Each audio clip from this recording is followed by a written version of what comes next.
This is how to make a hot Americano. I'm going to start off by showing you the layering process. So first we're going to start with hot water, and then next we're going to add our espresso.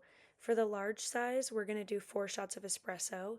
So each of those is going to be a double shot, which is 2 ounces. On the machine, you should have an area where hot water can come out of it. So this is going to be what ours looks like. You just turn it to the left to turn it on and turn it to the right to shut it off. When it comes to making the Americano, you can either put the cup right under and put the hot water in, or you can take a pitcher instead and you can fill that with hot water and then use that water to fill up your cup. Either way works, it's more of just a preference.